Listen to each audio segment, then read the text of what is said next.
이번 시간에는 예수 그리스도의 계명인 산상수훈에 어떤 내용이 들어있는지 조금 자세히 살펴보겠습니다. 산상수훈의 말씀은 예수 그리스도 복음의 핵심이라고 말할 수 있습니다. 예수 그리스도의 말씀의 핵심, 예수 그리스도의 가르침의 핵심이라고 말할 수 있습니다. 산상수훈이 없다면 예수 그리스도의 가르침의 가장 중요한 부분이 빠지는 거예요. 몰몬의 책이 정말 가치를 가지고 있다는 그 중요한 이유도 몰몬의 책에 산상수훈의 말씀이 들어있기 때문입니다. 산상수훈의 말씀이 빠져 있다면 몰몬의 책도 하나의 참고자료에 불과해요. 예수 그리스도를 증거하는 또 하나의 기록에 불과합니다. 그렇지만 산상수훈의 말씀이 있기 때문에 몰몬의 책은 성경과 마찬가지로 아주 중요한 예수 그리스도의 말씀, 복음의 핵심이 들어있다고 말할 수 있는 겁니다. 또한 몰몬의 책에는 예수 그리스도께서 니파의 백성을 방문하신 그 자리에서 또 다른 양이 있다고 말했고 또 다른 양을 방문하겠다고 했습니다. 그들에게 방문해서 그들에게도 똑같은 산상수훈의 말씀을 가르쳤을 것입니다. 주님이 재림하기 전에 또 다른 기록이, 또 다른 지파의 기록이 나타날 때 그 안에도 산상수훈이 반드시 기록될 겁니다. 그만큼 산상수훈은 중요하다는 의미입니다. 영감역 성경과 몰몬의 책 두 군데에 산상수훈의 말씀이 기록되어 있다는 것은 산상수훈의 말씀을 우리가 반드시 지키지 않으면 구원받을 수 없다는 명백한 증거이기도 합니다. 예수께서 수많은 가르침을 주시고 많은 교훈들을 주셨지만 그 모든 가르침과 교훈의 뿌리는 모두 산상수훈에 들어가 있습니다. 그래서 여러분들이 산상수훈의 말씀을 항상 기억하고 그 말씀대로 생활하려고 끊임없이 노력해야 됩니다. 우리의 노력은 거기에 집중돼야 돼요. 우리가 부족하기 때문에 때로는 실수할 수 있습니다. 그렇지만 우리는 산상수훈의 말씀대로 모든 것을 버릴 각오를 다시 새롭게 하고 하나님 앞에 회개하고 그렇게 할 때 우리는 완전하게 다시 새롭게 될 수 있는 겁니다. 우리는 거듭남을 완전하게 유지할 수 있어요. 끝까지. 그게 복음의 목적입니다. 거듭났다가 거듭나지 못한 상태로 돌아갔다가 다시 새롭게 거듭나고 이게 아니라 거듭나는 것은 우리는 한 번입니다. 그렇지만 합당하지 않은 상태에 놓여 있을 수는 있어요. 그렇지만 우리는 그때 회개하면 다시 거듭난 상태가 되는 거예요. 새롭게 거듭나는 게 아니라. 우리가 회개하지 않으면 그때는 우리는 거듭나지 못한 상태로 돌아갈 위험이 있습니다. 그렇게 돼버리면 끝까지 회개하지 않으면 하나님의 영이 떠나버려요. 사탄의 영이 들어옵니다. 사탄이 내 영혼을 차지해버리게 돼요. 그것은 영감의 성경에 그런 이야기들이 기록되어 있습니다. 그냥 앞으로도 향후에 제가 설명을 드릴 겁니다. 그 후로는 새롭게 될 수가 없어요. 거듭남은 한 번이에요, 한 번. 거듭난 사람이 떨어져 나가면 회개하지 않은 상태로 사탄에게 다시 지고 끝까지 그 상태가 되어버리면 그 사람은 다시 새롭게 할 수가 없어요. 우리가 거듭난 사람도 실수할 수는 있지만 빨리 회개해야 됩니다.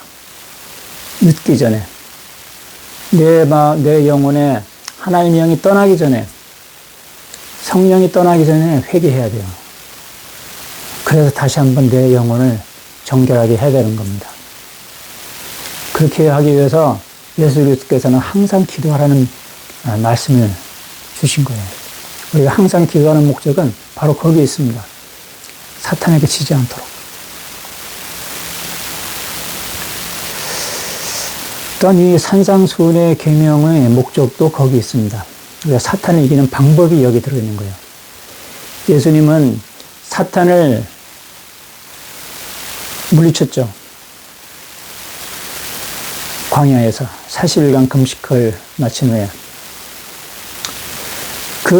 그 사탄의 세 가지 유혹을 이길 수 있는 방법이 바로 그것을 풀어내온 내용이 바로 산상수훈의 말씀이에요. 우리가 산상수훈의 말씀대로 행하지 않으면 우리는 사탄에게 집니다. 누구든지. 그래서 이 산상수훈의 말씀을 반드시 지켜야 되는 거예요. 이것은 예수 그리스도의 계명이 핵심이 되는 것입니다. 오늘날 많은 교회가 있고 많은 종파들이 있는데 그들이 하나님을 열심히 믿는다고 하지만 산상수훈의 말씀을 소홀히 하는 경우가 너무 많아요. 심지어는 예수 그리스도 후기 성도 교회에서도 산상수훈의 말씀이 완전하게 지켜지지 않고 있는 현실입니다. 제가 여러분에게 그것에 대해서 이야기하겠습니다. 이 시간에. 마태복음 5장 21절부터 47절 사이를 몰몬의 책 제3지파의 12장 27절부터 47절까지 같이 비교해보면서 읽어보겠습니다. 검토해보도록 하겠습니다.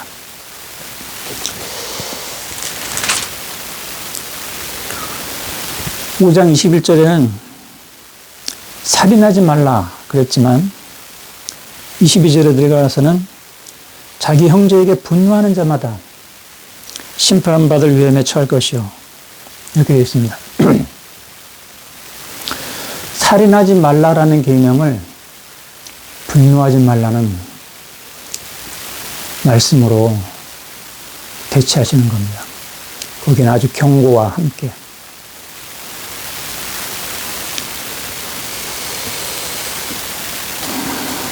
그리고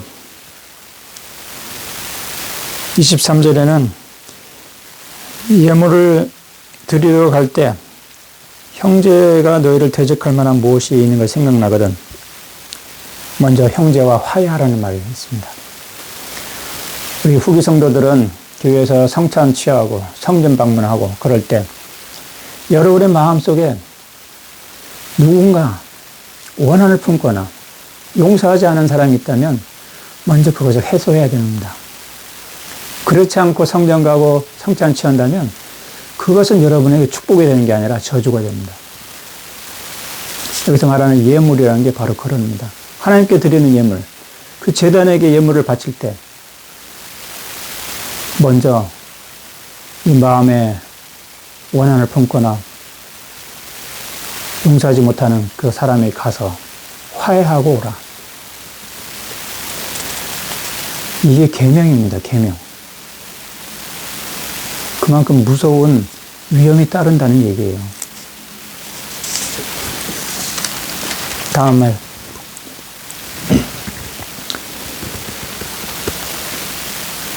(5장 25절 26절까지) 그런 내용이고 5장 27절에는 간음을 범하지 말라 했으나 탐욕을 품고 여자를 보는 자는 마음속에 이미 그녀와 간음을 범한 것이라고 말했습니다. 우리가 간음이라는 것이 모세율법에서는 실제로 남녀가 합당하게 결혼하지 않은 남녀 사이에서 성관계를 갖는 것이 간음이죠.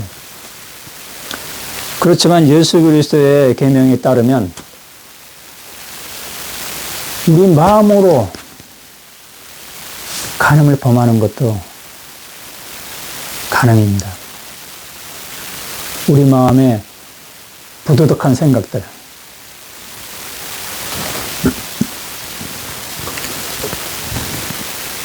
이것은 단순히 이성 간의 문제뿐만 아니라 동성 간의 문제다.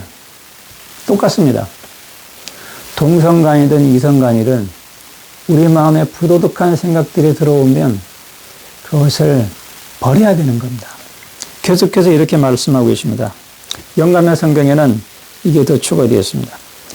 내가 너희에게 명하노니 이것들 가운데 아무것도 너희 마음속에 들어가는 것을 용납하지 말라. 이것들에 대해 너희 자신을 부인하고 그 점에서 너희 십자가를 지는 것이 너희가 지옥에 던져지는 것보다 나으니라. 예수님은 다른 곳에서도 산상수훈의 말씀을 마치고 난 이후에 다른 데서도 자기 십자가를 지고 나를 따르라고 했습니다. 그 자기 십자가를 진다는 의미 중에 중요한 부분이 이런 탐욕을 버리는 거예요. 순결하게 내 생각을 지켜야 된다는 거예요. 이게 아주 어려운 일일 수가 있지만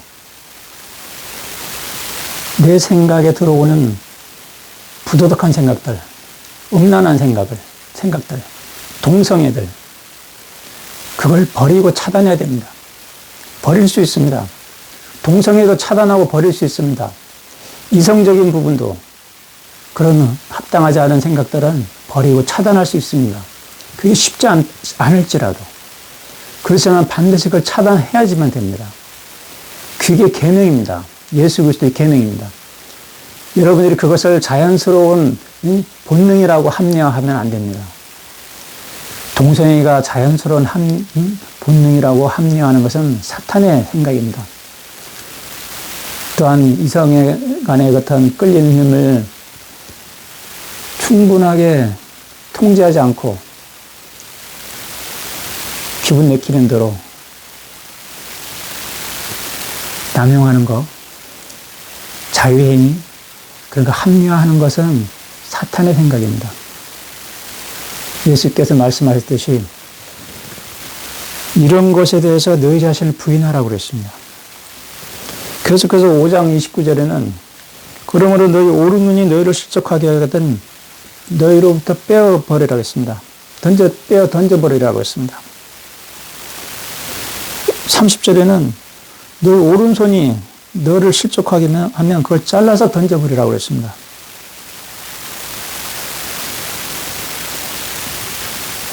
그 정도로 말씀하신 겁니다.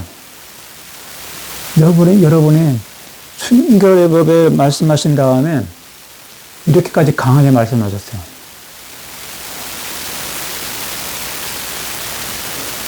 눈 빼어버려라. 내 눈이 실족하게 하면 눈을 빼어버려라. 오른손이 너를 실족하게 하면 손을 잘라 던져버리라. 그렇게 해야 할 정도로 이것은 우리가 엄격하게 지켜야 되는 순결의 법의 계명입니다. 여러분 가운데, 내 자녀와 후손 여러분 가운데 그런 부도덕한 생각에 마음에 사로잡혀 있거나 동성애에 이끌리고 있다면 지금 즉시 차단하고 잘라 던져버리시기 바랍니다. 그것이 계명이에요. 여러분이 그렇게 하지 않는다면 여러분은 결단코 하나님의 왕국에 들어갈 수 없습니다. 여러분이 회개한다면 잘라 던져버려야 되는 게 회개입니다. 여러분, 그거 기억하시기 바랍니다.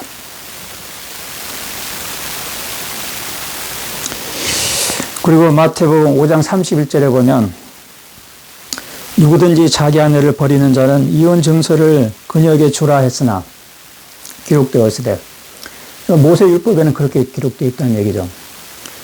그렇지만 5장 32절에는 진실로 진실로 내가 너에게 이르노니 누구든지 가늠한 이유 없이 아내를 버리는 자는 그녀로 하여금 간음을 범하게 하는 것이요 또 누구든지 이혼한 여자와 결혼하는 자도 간음을 범하는 것이니라. 오늘날 주님이 재림이 임박한 이 시기에 가장 흔하게 자기도 모르는 사이에 세상에 오염되고 있는 중요한 요소들이 바로 여기 있는 겁니다. 음란이 넘치고 결혼이 깨지고 자유롭게 성생활하고 성관계하고 결혼은 하지 않으면서 쉽게 동거하고 이게 여러분 자연스러운 거라고 생각하면 여러분 큰 오해예요. 여러분 그건 회개해야 됩니다. 산상수훈의 가르침이 바로 그걸 말해주고 있는 겁니다. 이혼을 함부로 하면 안 되는 거예요. 결단코 이혼해서는 안 된다고 말하고 있는 겁니다. 간음 이외의 조건, 이것 말고는. 결혼은 하나님과 맺는 신성한 성약의 아주 핵심이 되는 부분입니다. 그 성약은 깨뜨려질 수 없는 성약이에요. 간음을 범하는 사람은 그 성약을 깨는 거예요. 어느 한쪽이 간음을 범했다면 그 성약이 깨지는 것이기 때문에 그때는 이혼이 가능해요. 그렇지만 간음을 범하지 않았다면 그 성약은 아직 깨지지 않은 겁니다. 그들은 회개할 기회가 있는 겁니다. 그리고 회개해야 됩니다. 많은 사람들이 성격 차이로 여러 가지 이유로 사소한 것 때문에 이혼하는데 그것은 그들이 진정으로 세상을 버리고 하나님의 영광만을 전념하여 구하고 참되게 회개하고 참된 신앙과 소망과 사랑을 갖지 않았기 때문에 그런 일이 벌어지는 거예요. 그런 산상수훈의 말씀을 지키지 않기 때문에 그런 사소한 일 때문에 이혼하게 되고 미워하게 되고 분노하게 되는 겁니다. 그 한때 사랑했던 남편과 아내가 원수지간이 되어버리는 거예요. 원수를 사랑을 하고 그랬는데.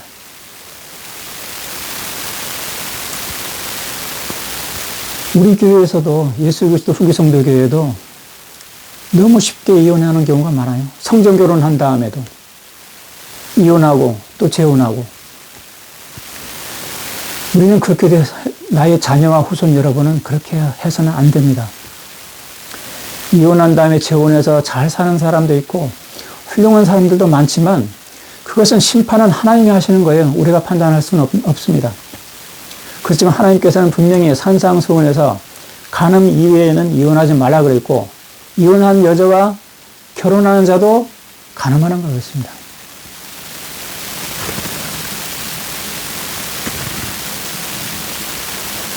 이게 산상수훈의 예수 그리스도의 가르침이에요. 이 가르침을 무시할 수 있는 사람이 누굽니까? 오늘날 교회 지도자나 다른 목사들이 이 가르침을 달리 변경한다고 해서 예수 그리스도의 말씀이 변경되는 겁니까? 사도와 선지자를 할지라도 예수 그리스도의 계명을 바꿀 수 없습니다. 결단코. 저는 이걸 분명히 말씀드릴 수 있습니다. 나의 자녀와 후손 여러분은 순결법을 엄격하게 지키고 결혼 생활을 끝까지 충실하시기 바랍니다.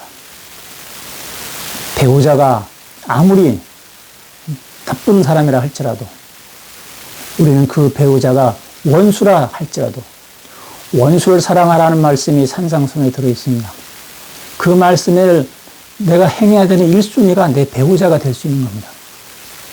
나를 핍박하고 나를 괴롭히고 나의 모든 것을 가져가고 나를 폭행하고 그렇게 할지라도 모든 걸 하나님께 맡기고 내 생명을 바칠지라도 내가 죽음에 이를지라도 하나님의 맺은 성약을 지키고 내 원수를 사랑하고 그것이 산상수훈에서 말씀하시는 예수 그리스도의 계명입니다. 그럴 때 우리는 하나님 앞에 흠없이 설 수 있는 거예요. 나의 자녀와 후손 여러분 그리고 후기 성도 여러분 이 영상을 보시는 후기 성도 여러분 기억하시기 바랍니다.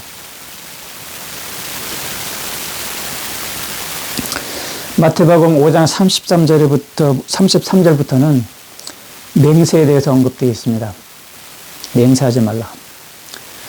이게 구약의 율법하고 예수 그리스도의 계명의 차이점의 분기점이 되는 이야기입니다. 여기 산상수훈에 이 맹세라는 맹세하지 말라라는 이 말이 나와 있다는 자체가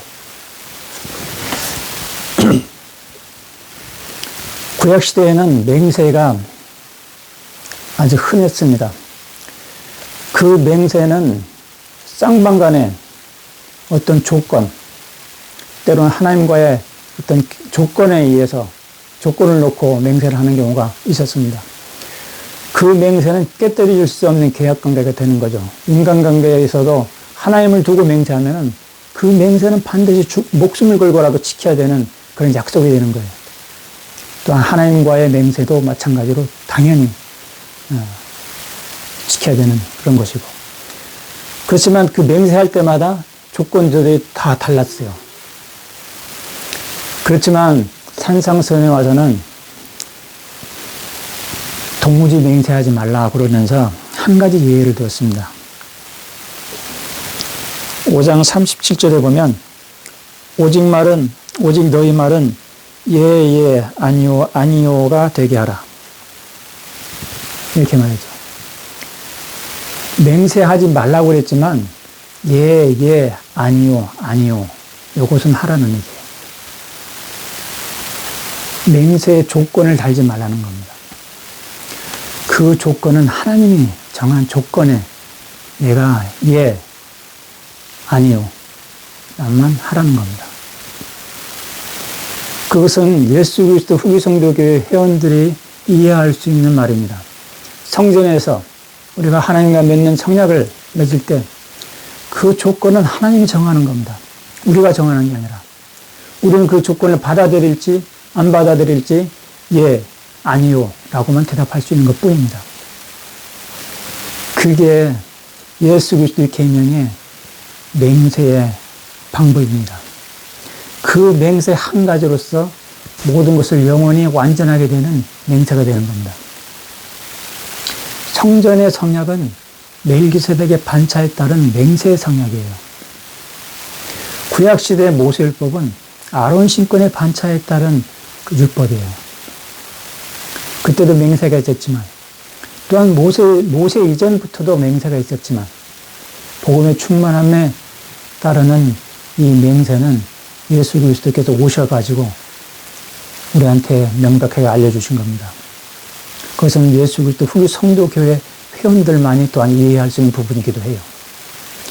이것이 바로 산상수훈의 계명이 모세율법하고 다르다는 아주 중요한 두 번째 이유가 되기도 하는 겁니다. 앞서 말한 간음하지 말라, 살인하지 말라 이런 대신에 노하지 말라, 내 마음에 음란을 품지 말라, 음욕을 품지 말라 이런 이야기들이 또한 중요한 차이점이기도 하고요. 모세율법 시대는 행동적인 율법이었지만 산상수훈의 예수 그리스도의 계명은 내 마음에, 내 영혼의 율법이고 또한 맹세하는 방법이 달라졌다는 겁니다.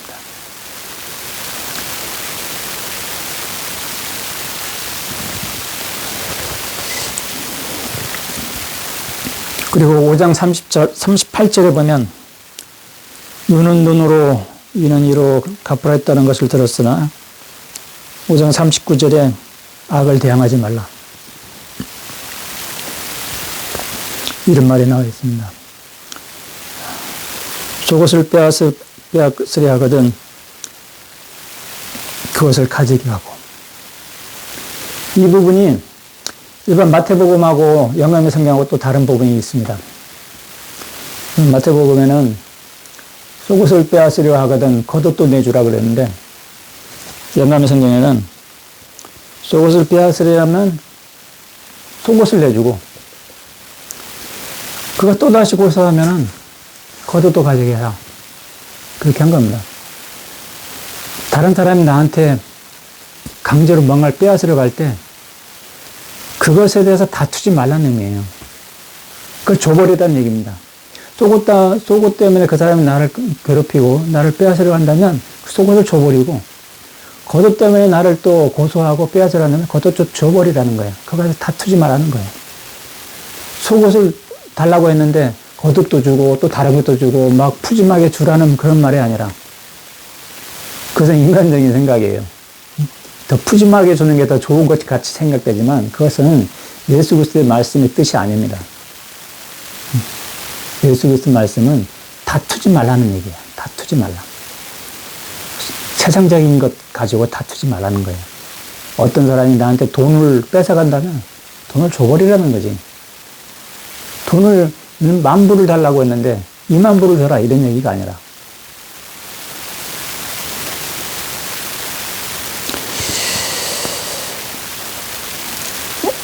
마태복음 5장 41절에도 그 말이 그렇게 기록되어 있어요. 누구든지 강자에 오리를 가게 하거든 영감의 성경에는 오리를 가고 강자에 심리를 가게 하거든 심리를 가라 그렇게 기록되어 있습니다. 근데 기존에 있던 마태복음에는 오리를 가게 하거든 심리가 가라고 되어 있죠. 그 말은 좋은 말처럼 보이지만 예수 그리스도의 말씀의 뜻이 아니에요. 말씀이 예수 그리스도의 말씀의 뜻이 숨겨져 버리는 거예요. 좋은 말처럼 포장이 돼 버리면서 오리를 같이 가자고 요구한다면 오리를 가지고, 심리를 같이 가자고 요구한다면 심리를 같이 가줘라. 이게 예수의 뜻이에요. 우리는 세상을 버리라는 말입니다. 이것도. 세상의 것들을 가지고 다투지 말라는 얘기예요. 세상을 버리고 우상을 버리는 것이 복음의 핵심입니다. 예수 그리스도께서 하신 모든 말씀에는 그것들이 깔려 있어요. 아까 탐욕을 버리라. 그죠? 여자를 보고 음욕을 품지 마라. 그런 것도 마찬가지고. 이혼하지 말라. 이것도 마찬가지입니다. 그 모든 배경에는 내 욕심을 버려야 되는 거야. 욕심을 버리면 탐욕도 버리는 거고, 이혼할 이유도 없어지는 겁니다. 세상을 버리는 것이고, 바로 우상을 버리는 이야기예요. 이것들이. 이게 바탕에 깔려있는 예수 그리스도께서 하시는 말씀의 본질이에요. 5장 42절에는 구원한 자에게 주고 너에게 빌리는 자로부터 돌아서지 말라. 이런 말씀이 되어 있죠.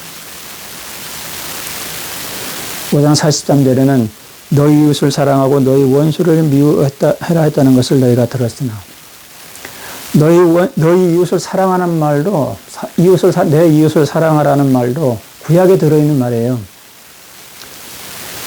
구약 성경에. 그죠? 아까 앞에서 눈에는 눈, 이에는 이, 이런 것도 있지만, 이게 바로 다 구약의 모세 율법을 다 변경시키는 그런 계명이에요. 예수 그리스도의 계명에 대해서 지금 언급하고 있는 거예요, 지금. 지금 마태복음 5장에 있는 내용들은 예수 그리스도의 계명을 말씀하고 있는 겁니다. 그러면서 5장 44절에 보면 내가 너에게 이르노니 너희 원수를 사랑하라. 너희 저주하는 자를 축복하고 너를 미워하는 자에게 선을 행하고 너를 악의적으로 이용하고 박해하는 자를 위해 기도하라. 이게 계명이에요, 계명. 이에는 이, 눈에는 눈, 그렇게 했지만 과거에는, 그렇지만 이제는 너희 원수를 사랑하라. 어떻게 원수 사랑할 수 있습니까? 우리가 세상에 속해 있으면서 세상적인 욕심을 갖고 있는 사람들은 원수를 사랑한다는 게 불가능합니다. 참으려고 노력할 수는 있지만 꾹꾹 참다가 결국은 폭발합니다. 그렇잖아요. 후기 성도 여러분도 그래요. 나도 그랬어요. 참다가 억지로 참는 것은 원수를 사랑하는 게 아니에요. 그건 사랑이 아닙니다. 내 마음의 분노와 미움을 억지로 억누르는 것은 사랑이 아닙니다. 예수께서 하신 말씀은 사랑을 품으라는 얘기예요. 그 예수 그리스도의 그게 바로 순수한 사랑이에요. 원수를 사랑하는 그 사랑을 내 마음에 품을 때 내가 그 사랑을 끝까지 참을 수 있는 거야. 끝까지 지닐 수 있는 거야. 끝까지 그 사람을 사랑할 수 있는 거예요.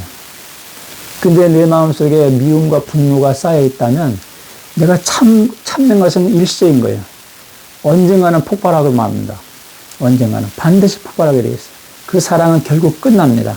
겉으로 볼 땐 그 참는 것이 사랑처럼 보일 수도 있고 억지로 미소 지을 수도 있겠지만 결국은 끝납니다. 그러한 사랑은. 그건 사랑이 아니에요. 억지로 참는 것은. 예수 그리스도의 순수한 사랑을 지니기 위한 전제 조건도 세상을 버리는 거예요. 세상의 모든 탐욕을 버리는 겁니다.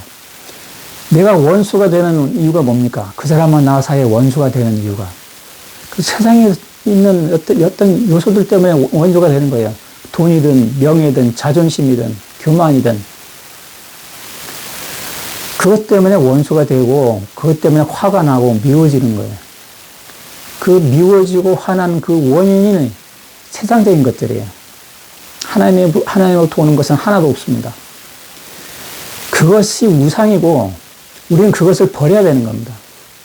그게 예수 그리스도의 가르치는 목적이에요. 그걸 버리지 않으면 우리는 결코 원수를 사랑할 수 없어요. 우리가 원수를 사랑하려면 반드시 그걸 버려야 돼요.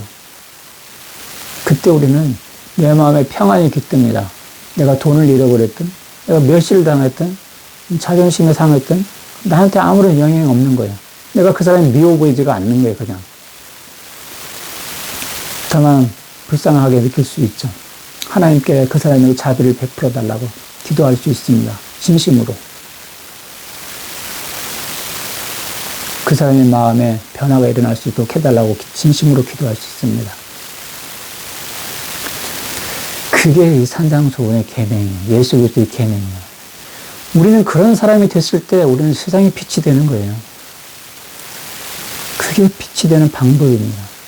그렇게 됐을 때 우리 영혼이 완전하게 되는 겁니다.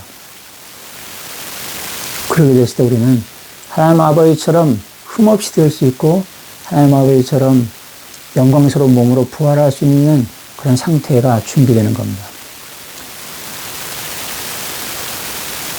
우리가 부족하지만 우리의 죄를 하나님께 용서를 구할 때 하나님도 우리 죄를 기꺼이 용서해 주시는 거예요. 우리가 그런 마음을 가졌을 때, 세상을 버리고 다른 사람을 용서하는 마음을 가졌을 때, 이게 예수 그리스도의 계명이에요. 본질이에요. (5장 45절에) 그렇게 나왔잖아요. 그리하면 너희가 하늘에 계신 너희 아버지가 되리니. 우리가 흔히들 우리는 하나님의 자녀라고 말을 하죠. 우리 지상에 있는 모든 사람은 하나님의 자녀입니다. 영의 자녀죠. 그렇지만 영의 자녀이지만 또 거듭나야 되는 거예요. 그럴 때 우리는 진정으로 하나님의 아들이 되고 하나님의 딸이 되는 거예요. 여기서 말하는 5장 45절에 나와 있는 하늘에 계신 너희 아버지의 자녀가 되리는 바로 그겁니다. 그때 우리는 거듭나는 거예요. 거듭나는 거. 하나님 아버지처럼 거룩한 하나님의 문자 그대로 자녀가 되는 거예요. 우리가 성장하면 하나님 아버지처럼 되는 그 상태가 되는 거예요. 이런 사랑을 지닐 때, 이 예수 그리스도의 산상수훈의 계명을 우리가 지킬 때,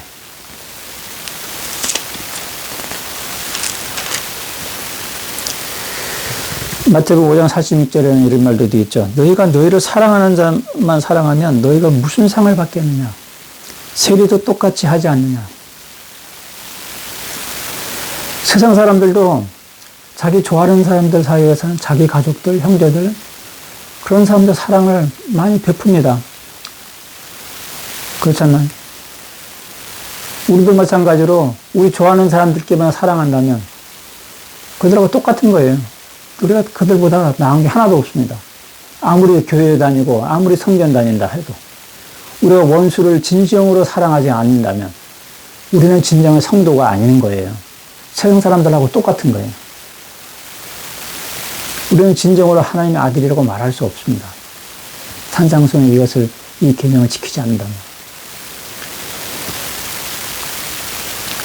마지막에 5장 48절에 그러므로 너희는 하늘에 계신 너희 아버지처럼 너희 아버지가 완전한 것처럼 완전하라는 명령을 받았느니라. 영감의 성경에 명령을 받았느니라. 이 말이 기록되어 있어요. 계명을 받았느니라. 명령, 계명 같은 단어가 그런 거죠. 완전하라는 것은 계명입니다. 예수 그리스도의 계명입니다. 그게 복음의 목적이에요. 여러분이 완전할 수 없다라고 한다면 여러분은 예수의 계명을 받아들이지 않는 거예요. 여러분은 예수 그리스도의 계명을 지키지 않겠다고 결심하는 거랑 똑같아요. 여러분이 예수 그리스도의 계명을 믿고 그 계명을 지킬 수 있다고 믿어야 됩니다. 그리고 그 계명을 지켜야 됩니다. 반드시 지켜야 됩니다. 하나님의 능력으로 예수 그리스도의 속죄의 은혜로 이 계명을 지킬 수 있습니다. 우리는 완전하게 될 수 있습니다. 앞서 말한 대로 세상의 모든 것들을 버리고 내 모든 탐욕을 버리고 원수를 사랑할 수 있다면 예수의 순수한 사랑이 내 마음에 깃들어 있다면 우리는 완전한 상태가 되는 겁니다. 우리가 인간적인 어떤 부족함, 연약함, 죄 이런 것들은 완전함에 전혀 장애가 되지 않아요. 우리가 진정으로 회개한다면 그 모든 것은 완전히 사라집니다. 하나님은 그것을 전혀 티끌만큼도 개의치 않아요. 우리가 죄를 지었든지 어떤 죄를 지었든지 우리가 어떠한 실수를 했든지 어떤 연약함이 있든지 그것은 우리의 완전함에 아무런 장애가 되지 않습니다. 여러분 이거 착각하면 안 돼요. 완전하기 위해서 피아노를 완벽하게 쳐야 되고 영어를 완벽하게 해야 되고 공부를 100점 맞아야 되고 안식일을 100% 지켜야 되고 그게 아닙니다. 그게 완전함의 조건이 아니에요. 완전함의 조건은 세상을 버리는 겁니다. 모든 우상을 버리고 모든 탐욕을 버리는 겁니다. 그리고 원수를 사랑하고 하나님을 완전히 사랑하는 거예요. 우리는 하나님을 완전히 사랑할 수 있습니다. 완전히 사랑해야 됩니다. 그 방법은 세상을 버리고 우상을 버릴 때 우리는 하나님을 완전히 사랑할 수 있는 거예요. 단순히 교회 간다고 성전 간다고 하나님을 완전히 사랑하는 게 아니에요. 하나님을 사랑하는 것처럼 보일 뿐이지. 그 사람 마음속에 탐욕이 있고 미움이 있고 그렇다면 그 사람은 하나님을 완전히 사랑하는 게 아니에요. 하나님이 아십니다. 여러분의 마음을. 마태복음에 있는 내용들이 이런데 제3리파에 있는 내용이 어떤지도 같이 보겠습니다. 제3리파에 나와 있는 산상수훈은 마태복음과 비슷하지만 중요한 차이점이 몇 가지가 있습니다.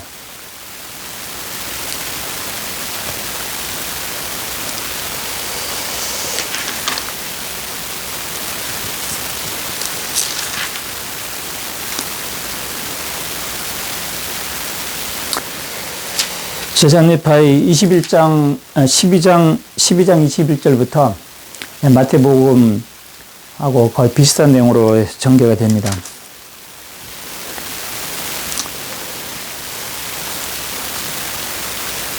그렇게 쭉 나가다가 여기도 마찬가지로 이혼에 대해서 간음에 대해서 언급이 되어 있고요. 참고로 선지자 조셉 스미스는 이 산상수훈을 번역할 때 킹제임스 성경 영문을 참조했어요. 조셉 스미스는 몰몬경을 번역할 때는 선견자의 돌이라는 걸 사용했습니다. 그래서 그 돌을 볼 때 그 돌에 글자가 새겨져 있어요. 그것을 읽어줬고 그것을 올리버 카우드리가 받아 적은 겁니다. 그렇기 때문에 아주 빠른 속도로 불과 몇 개월 만에 몰몬의 책이 번역이 끝났어요. 그 번역이 끝났는데 때로 킹제임스 성경에 들어있는 이사야서라든지 이 제3리파이라든지 이런 부분은 킹제임스 성경을 참조한 거예요. 그 선견자의 도를 본 게 아니라 그 과정이 어떻게 되는지는 제가 정확히 모르겠지만 제3리파에서를 보면 이 배경 기본 베이스가 영문 킹제임스 성경하고 거의 비슷하게 되어 있습니다. 그 중에서 특별한 부분만 변경이 되어 있어요. 수정이 되어 있어요.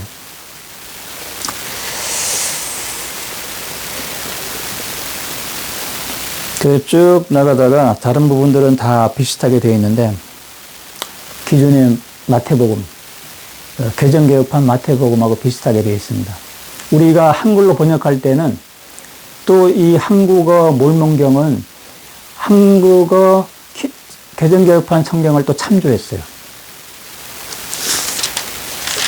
그래서 한국어 개정개혁판 성경하고 비슷해요, 내용이.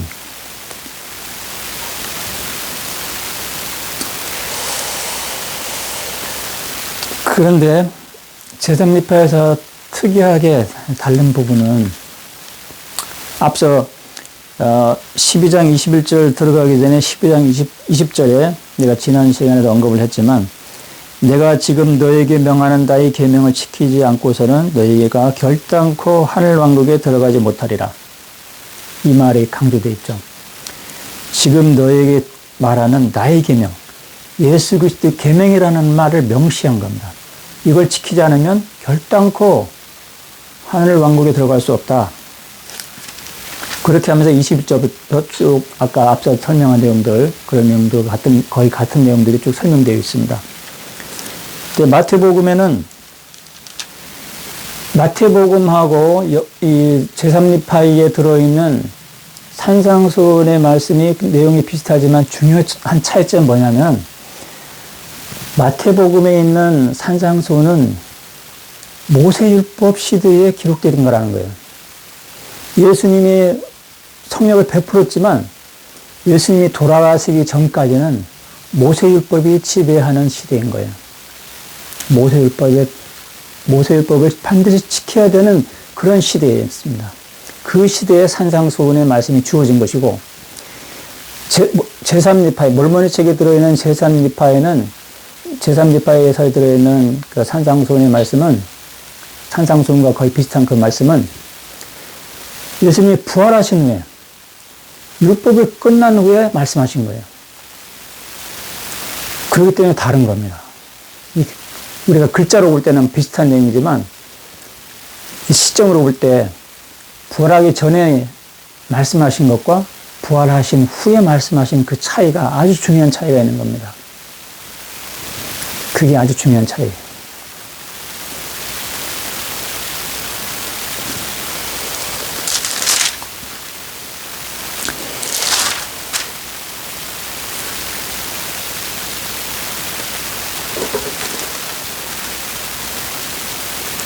그래서 제3지파에서의 12장 46절에 보면 이렇게 기록되어 있습니다.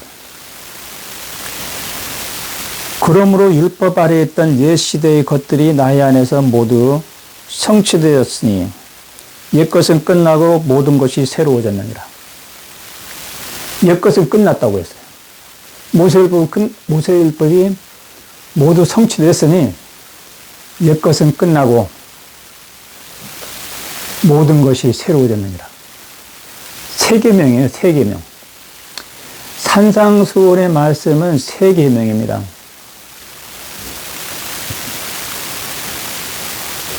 세계명을 제3지파에게 제3지파에서 확인시켜준 거예요. 그리고 유대인들 가운데서 말씀하신 그 말씀을 재확인시킨 겁니다. 마지막 구절에 보면 이렇게 되어 있어요. 12장 48절에 그러므로 나는 너희가 나 또는 하늘에 계신 너희 아버지가 완전한 것처럼 완전하기를 원하노라. 마태복음에는 하나님 아버지만 언급했어요.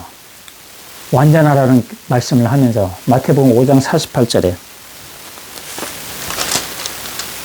그러므로 너희는 하늘에 계신 너희 아버지가 완전한 것처럼 완전하라는 명령을 받았느니라.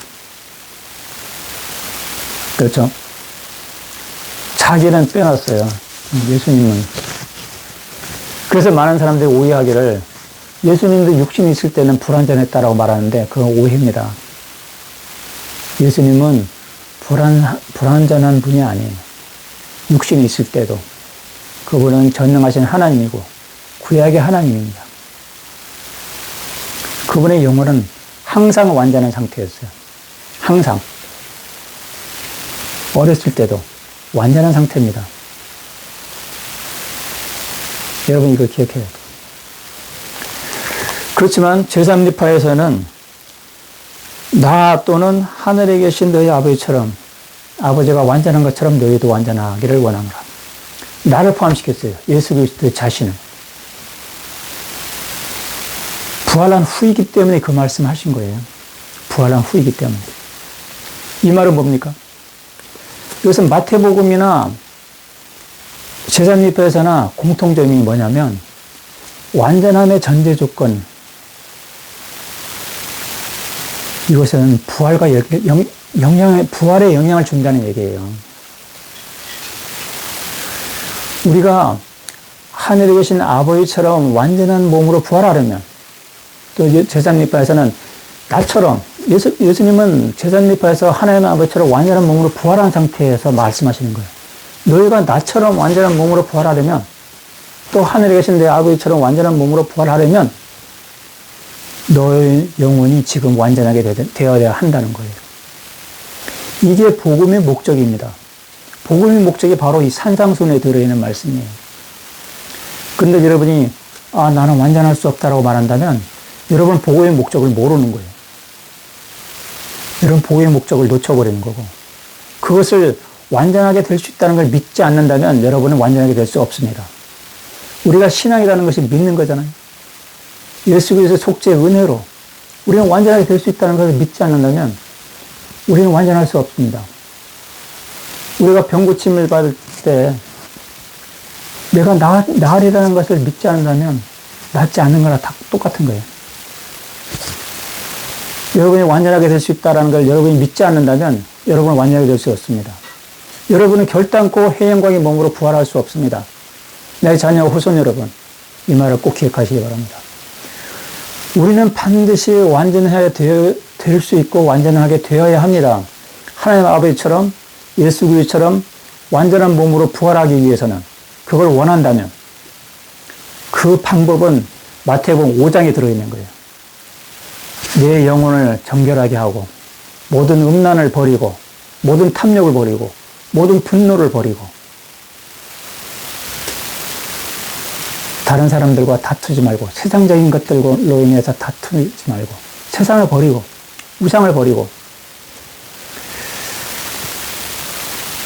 그랬을 때 그리고 원수를 사랑할 수 있는 진정으로 사랑할 수 있는 마음이 되었을 때 그때 우리는 하늘에 계신 아버지의 아들과 자녀가 되고 우리는 하나님 아버지처럼 예수 그리스도처럼 완전한 몸으로 부활할 수 있는 그런 상태로 내 영혼이 변화되는 거예요.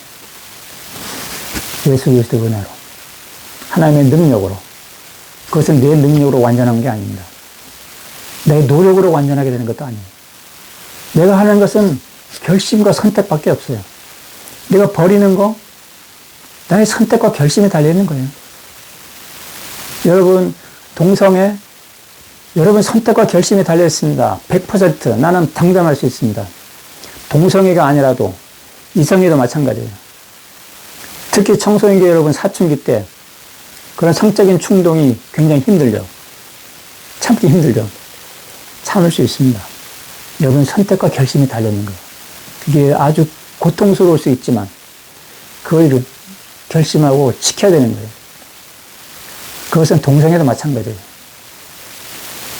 하나님 앞에 내 목숨을 걸고 내 생명을 걸고 내 세상을 버리겠습니다라는 그런 결심으로 하나님께 매달려 주십시오. 그러면 할 수 있어요. 그런 상태가 되어야 됩니다. 우리는 세상을 버리는 거, 모든 우상과 탐욕을 버리는 거.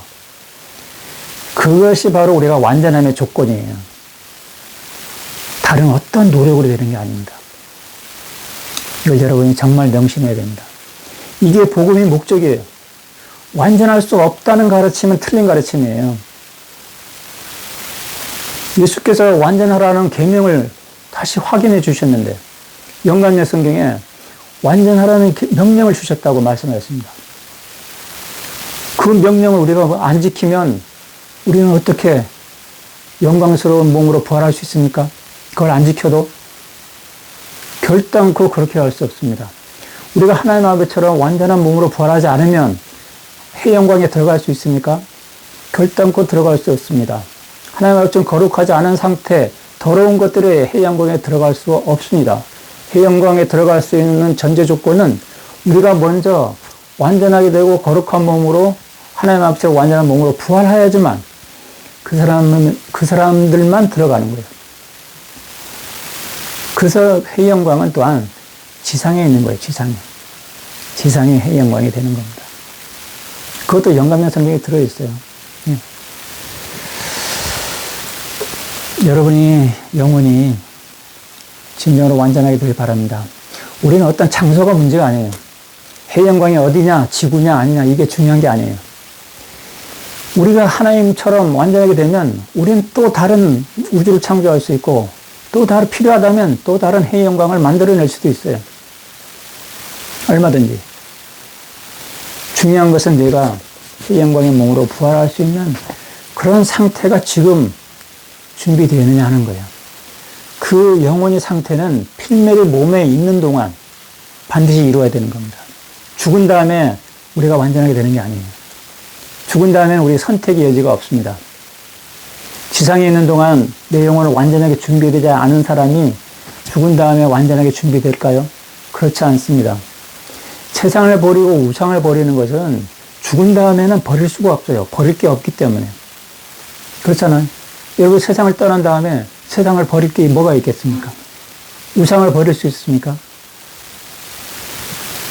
세상을 버리고 우상을 버리는 것은 지금 이 필멸의 몸에 있는 동안 해야 되는 일입니다.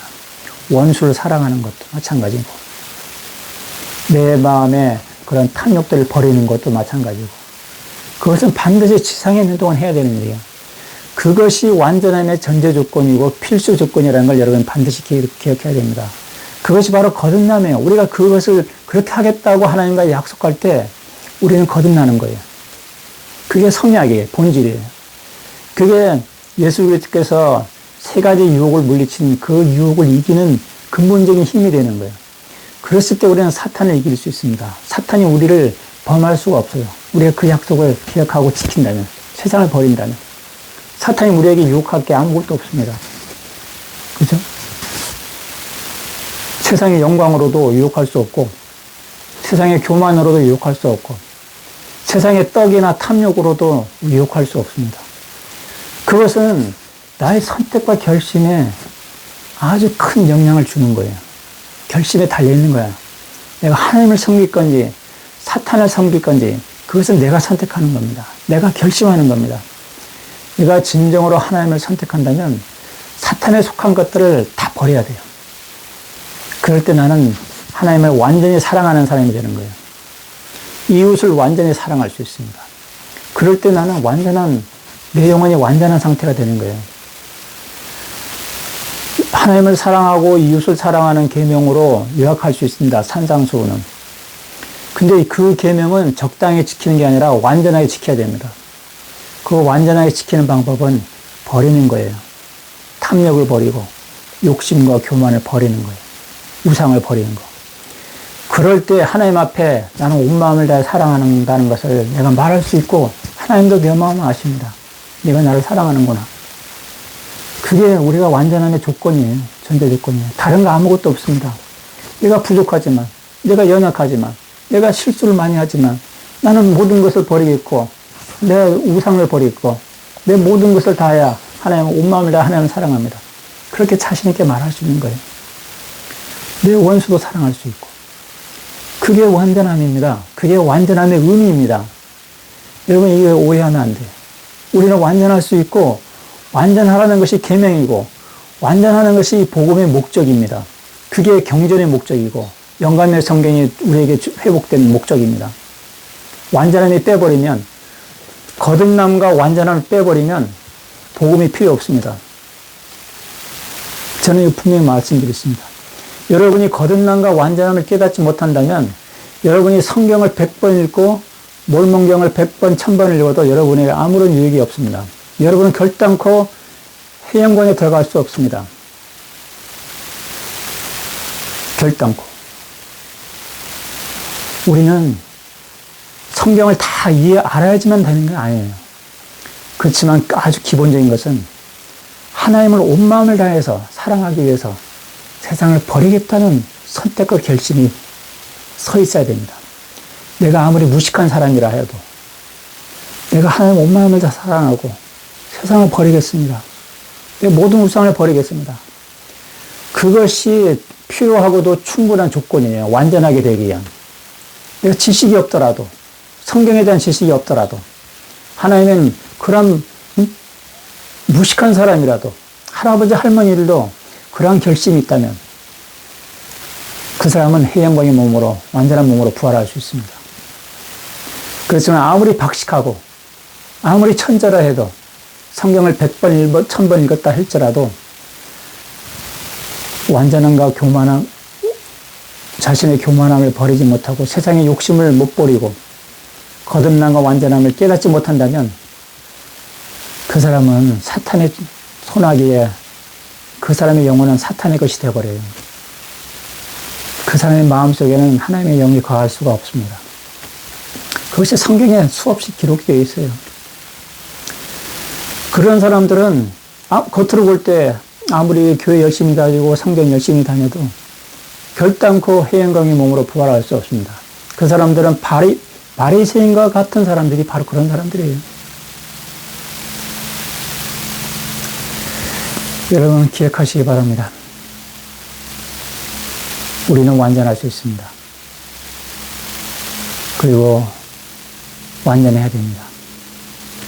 그 완전한 방법은 하나님을 완전하게 사랑하고 원수까지도 완전하게 사랑하는 겁니다. 우리가 부족하고 연약하지만 우리가 참되게 회개한다면 우리의 부족함과 연약함은 완전함에 아무런 장애가 되지 않는다는 거 여러분이 기억하시기 바랍니다. 이 시간은 여기까지 하겠습니다.